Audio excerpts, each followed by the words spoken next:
నమస్తే. సామాన్యుడి చేతుల సామాజిక అస్త్రం నెంబర్ 1 న్యూస్కి స్వాగతం. నేను రవీంద్ర. ఆంధ్రప్రదేశ్ రాష్ట్ర ఉప ముఖ్యమంత్రి పవన్ కళ్యాణ్ ఆయనకు తీవ్రమైనటువంటి ఆగ్రహం, అసహనం, అసంతృప్తి ఇది బాగా ఎక్కువగా కనిపిస్తుంది. దీనికి ముఖ్యమైనటువంటి కారణం ఏంటి అంటే తాజాగా ముఖ్యమంత్రి, అలాగే ఉప ముఖ్యమంత్రి, మంత్రులందరూ, అలాగే ఉన్నత స్థాయి అధికారులు వారంతా ఒక సమావేశం జరిగింది. ఈ సమావేశంలో ఏ డిపార్ట్మెంట్కి ఆ డిపార్ట్మెంట్, ఆ మంత్రితో వచ్చినటువంటి ఉన్నతాధికారి ఆ డిపార్ట్మెంట్ గురించి మాట్లాడటం జరుగుతుంది. ఇలా జరుగుతున్నటువంటి సందర్భంలో పవన్ కళ్యాణ్ ఆయన మాట్లాడినటువంటి విధానం ఇప్పుడు రాష్ట్ర రాజకీయ వర్గాల్లో ఒక తీవ్రమైనటువంటి చర్చ జరుగుతుంది. ఆయన ఎప్పుడు కూడా సాధారణంగా ఈ పార్టీ కార్యకలాపాల్లో ఆయన వైఖరి వేరే రకంగా ఉంటుంది. ఎందుకంటే సొంత పార్టీ, సొంత నేతలు, సొంత క్యాడర్ కాబట్టి ఆయన ఏదైనా వార్నింగ్ చేస్తారు. కానీ మొట్టమొదటిసారిగా దాదాపు గతంలో జరిగినటువంటి పరిణామాలు అందరికీ తెలుసు. ఏదైనా ఉంటే ముఖ్యమంత్రి నోటీస్కి ఆయన నేరుగా తీసుకువెళ్ళటం జరుగుతుంది. కానీ ఈసారి ఆయన నేరుగా ముఖ్యమంత్రి సమక్షంలోనే కొంతమంది మధ్య గ్యాప్ కనిపిస్తుంది, ఉదాసీన వైఖరి కనిపిస్తుంది. ప్రభుత్వానికి ప్రజలకు మధ్య ఒక వారధిగా ఉండాల్సినటువంటి అధికారులు, మంత్రులు కూడా సరైనటువంటి విధానంతో పనిచేయట్లేదు. ముఖ్యమంత్రి గారు ఒక ఆలోచన, ఆశయంతో ఆయన ముందుకు వెళ్తున్నారు. కానీ దాన్ని క్షేత్రస్థాయిలో అమలు చేసేటువంటి విషయంలో అందరూ కూడా దాదాపుగా ఫెయిల్ అవుతున్నారు అని. ఇప్పుడు ఆయన చేసినటువంటి కామెంట్స్ ఏవైతే ఉన్నాయో అవి కూటమిలో, అలాగే రాష్ట్ర రాజకీయ వర్గాల్లో ఒక ఆసక్తికరమైనటువంటి చర్చ జరుగుతుంది. ఇటువంటి సమావేశాల్లో ఇప్పుడు కూడా డైరెక్ట్ వార్నింగ్ చేస్తారు ముఖ్యమంత్రి నారా చంద్రబాబు నాయుడు. కానీ ఈసారి ఈయన వంతైంది. చాలామంది మంత్రుల పనితీరు కానీ, అలాగే కొన్ని డిపార్ట్మెంట్లో నెలకొన్నటువంటి వివాదాలు కానీ, అవినీతి అక్రమాలకు సంబంధించి వస్తున్న ఆరోపణలు కావచ్చు, విమర్శలు కావచ్చు, పెద్ద ఎత్తున దాని మీద ఒక చర్చ జరుగుతుంది.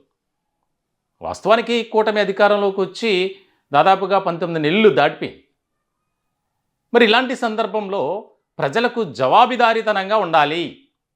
ఏదైతే మనం ఎన్నికల మేనిఫెస్టోలో ఇచ్చినటువంటి హామీలు కానీ, వాగ్దానాలు కానీ ఉన్నాయో వాటిని నెరవేర్చేటువంటి క్రమంలో కూటమి ఒక ఆశయంతో ముందుకు వెళ్తుంది.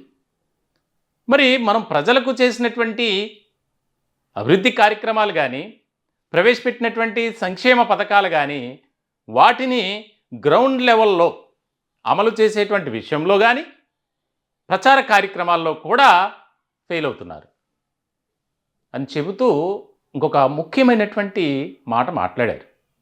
ఏమన్నారు అంటే, మేమేదో 4 గోడల మధ్య కూర్చునేటువంటి వ్యక్తులం కాదు. ఇది ఉన్నతాధికారులకు చెప్పినటువంటి పరిస్థితి. అంటే మీరేం చేస్తున్నారో మేము తెలుసుకోలేనటువంటి పరిస్థితుల్లో మేము లేము అని. దీనికి సంబంధించి ఒక రకంగా పక్కన ఉన్నటువంటి ముఖ్యమంత్రి గారు కూడా షాక్ అయ్యారు. ఎందుకంటే ఏంటి ఇలా మాట్లాడారు అని. మాట్లాడే రైట్ ఆయనకు ఉంది, కానీ మాట్లాడరు, ఆ విధంగా ఆయన వ్యవహరించరు అని అందరికీ తెలుసు. ఎందుకంటే అది ఏదైనా ఉంటే నేరుగా ముఖ్యమంత్రి గారితో డిస్కస్ చేయటం, దానికి సంబంధించి ఆయన ఆవేదన, అభ్యంతరాలు ఏమైనా ఉంటే ఆయనకు చెప్పడం జరుగుతుంది. మరి ఇలాంటి సందర్భాల్లో ఆయన చాలా సీరియస్గా వార్నింగ్ ఇచ్చినట్లే. అంటే ఇక్కడ ఓవరాల్గా కూటమి గురించి, కూటమిలో జరుగుతున్నటువంటి పరిణామాల గురించి, అలాగే మీరు చేస్తున్నటువంటి కొన్ని పనుల వల్ల మేము ఇబ్బందికరమైనటువంటి పరిస్థితుల్లోకి వెళ్తున్నాం అనేది.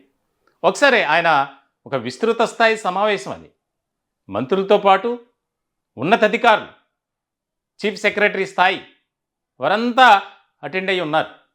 ఆయన ఏం మాట్లాడారో ఒక్కసారి మనం మళ్ళీ చూద్దాం. At all levels must ensure that funds are made available and projects should be executed efficiently, transparently and within timelines without any delay. ప్రత్యేకించి ఈ మధ్యన గౌరవ ముఖ్యమంత్రి గారి దృష్టి కూడా తీసుకొస్తాం.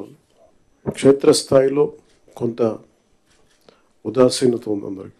ఆ రిజల్ట్స్ మేము గౌరవ ముఖ్యమంత్రి గారు మాకు ఇచ్చినంత టార్గెట్స్గా మేము ఇంకా కిందికి వెళ్తా ఉంటే కొన్ని ఎక్స్క్యూజెస్ కనిపిస్తాను. దయచేసి అవన్నీ లేకుండా చూడండి. ఎందుకంటే మేము 4 గోడల మధ్య కూర్చునే వ్యక్తులు ఎవరు కాదు. అంతా చాలా అద్భుతంగా ఉంది, ప్రశాంతంగా ఉంది, అట్లాంటివన్నీ ఉన్నాయి. కానీ బట్ యాక్చువల్గా కొన్ని చూస్తే చాలా గ్యాప్స్ ఉన్నాయి. ఇదండి పరిస్థితి. అంటే పవన్ కళ్యాణ్ వాస్తవానికి కూటమి అధికారంలోకి రావటానికి ఆయన ఒక మెయిన్ స్ట్రీమ్గా పనిచేశారు.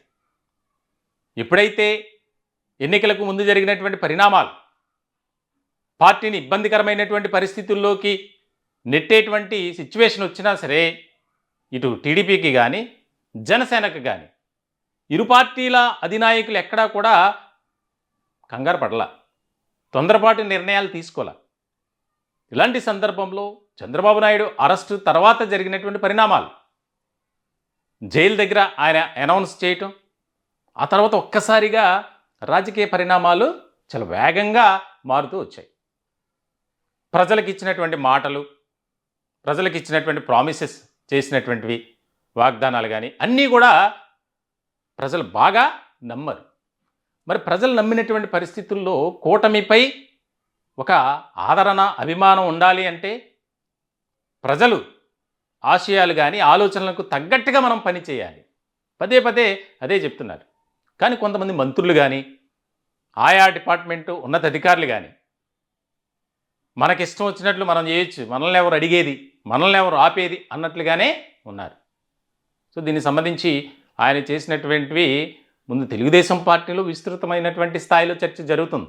ఎందుకంటే ఇప్పటికే అనేక రకాలుగా కూటమిలో అది జరుగుతుంది, ఇది జరుగుతుంది, జరగబోతుంది ఆస్ట్రాలజీ చెప్పేవారు ఎక్కువైపోయారు. చిన్నబాబుకి పట్టాభిషేకం అని కొంతమంది రకరకాలుగా జాతీయ రాజకీయాలకు పెదబాబు వెళ్తున్నారని, ఆ పెదబాబు బయటికి వెళ్ళటం వల్ల ఢిల్లీ స్థాయి వెళ్ళిపోవడం వల్ల చిన్నబాబుకి పట్టాభిషేకం చేస్తున్నారని, ఇలా కొంత అసంతృప్తి అనేది జనసేనలో కనిపిస్తుంది, వినిపిస్తుంది. అన్నీ కూడా కలిపి ఆ గ్యాప్ అనే పదం వాడారు. ఉదాసీన వైఖరి, జవాబుదారీతనం, అలాగే మేము 4 గోడల మధ్య ఒక రూమ్లో కూర్చొని మేము ఏదో చూడట్లేదు అనుకుంటున్నారు అని, ఇవన్నీ కూడా ఇటు పరిపాలనాపరమైనటువంటి అంశాలకు సంబంధించి, విధానపరమైనటువంటి అంశాలకు సంబంధించి, అలాగే మీ పార్టీ నాయకులు మా పార్టీ నాయకులపై కాస్త మీ అప్పర్ హ్యాండ్, ఆధిపత్య పోరు అనేది తగ్గించుకోండి అయ్యా అని చెప్పినట్లు అన్నీ కూడా వర్తిస్తాయి. దీనికి సంబంధించి సమగ్రంగా ఆలోచన చేస్తే అనేది రాజకీయ వర్గాల్లో జరుగుతున్నటువంటి చర్చ. రాబోయే కాలంలో స్థానిక సంస్థల ఎన్నికలు దగ్గర పడుతున్నాయి. దీనికి సంబంధించి ఒక యూనిటీతో కూటమి అడుగులు ముందుకు వేయాలి. ఇటువంటి క్రమంలో పదే పదే సీఎం చంద్రబాబు నాయుడు ఆయన కూడా చెప్తున్నారు, మీ పనితీరు బాగోలేదు, పరిశీలించుకోండి, మీరు మారండి అని చెప్పి. తాజాగా 175 నియోజకవర్గాలకు సంబంధించి విజయం సాధించిన వారు అందరికీ కూడా ర్యాంకింగ్స్ ఇచ్చారు. ఏ నియోజకవర్గానికి ఏ స్థాయిలో మార్కులు వచ్చాయి దాన్ని బట్టే మార్కులు ఇచ్చారు. అంటే పనితీరుని బట్టి అన్నీ కూడా చాలా అంశాలు ప్రాతిపదికన తీసుకున్నారు. ఇలాంటి క్రమంలో రాబోయే రోజుల్లో ఇదే రకమైనటువంటి విధానం ఉంటుంది. పని చేయనటువంటి వారు మా దగ్గర అవసరం లేదు అనేది చంద్రబాబు నాయుడు ఇప్పటికే చెప్పారు. అందులో ఒక పార్టీ ఉందా లేదా అందరూ ఉన్నారా అనేది అందరికీ తెలిసినటువంటిదే. కూటమి అన్న తర్వాత 3 పార్టీలు కలయిక, తెలుగుదేశం పార్టీ, జనసేన, భారతీయ జనతా పార్టీ. మరి ఇటువంటి సందర్భంలో తెలుగుదేశం పార్టీకి సంబంధించినటువంటి కొంతమంది మంత్రులపై తీవ్రమైనటువంటి అసంతృప్తి, వ్యతిరేకతతో ఉన్నటువంటి సందర్భాలు ఎక్కువ అవుతున్నటువంటి తరుణంలో వారిపై కూడా వేటుపడే అవకాశాలు ఉన్నాయి. ఇప్పటికే ఓ లిస్టు దాదాపుగా బయటకు వచ్చింది. ఎందుకంటే రాబోయే రోజుల్లో 2029 ఎన్నికల నాటికి ఒక మంచి టీం తయారవ్వాలి, దానికి సంబంధించి సమర్థవంతమైనటువంటి నాయకత్వం ఉన్నటువంటి వారు కూటమిలో మంత్రులుగా ఉంటే మంచిది అనేది ఒక ఏకాభిప్రాయానికి వచ్చారు, అటు సీఎం కానీ డిప్యూటీ సీఎం కానీ. మరి ఇలాంటి సందర్భంలో ఇటువంటి పరిణామాలు ఇంకా పార్టీకి కానీ కూటమికి ప్రధానంగా చాలా బూస్టింగ్ అనే చెప్పాలి. పవన్ కళ్యాణ్ వ్యాఖ్యలను కొంతమంది తప్పుబట్టినా సరే ఆయన మాటల్లో వాస్తవం ఉంది, ఆయన ఆవేదన అర్థం చేసుకున్నటువంటి వారు పద్ధతి మార్చుకుంటే బాగుంటుంది అనేది కూడా వినిపిస్తుంది. మొత్తానికైతే కొంతమందికి చెక్ పెట్టడానికే పవన్ కళ్యాణ్ ఆ విధంగా మాట్లాడారు. ప్రస్తుతం రాజకీయ వర్గాల్లో వినిపిస్తున్నటువంటి ఏదైతే మాటలు ఉన్నాయో, వస్తున్నటువంటి ఒక కామెంట్స్ ఉన్నాయో, దానికి చెక్ పెట్టే విధంగానే పవన్ కళ్యాణ్ మాట్లాడారు అనేది ప్రస్తుతం జరుగుతున్నటువంటి చర్చ. చూడాలి రాబోయే రోజుల్లో ఎలాంటి పరిణామాలు చోటు చేసుకుంటాయనేది కీలకమైనటువంటి అంశం. ఈ టాపిక్పై మీ విలువైనటువంటి అభిప్రాయాలు కామెంట్ రూపంలో తెలియజేయండి. దయచేసి మా ఛానల్ని సబ్స్క్రైబ్ చేసుకోండి. Thank you.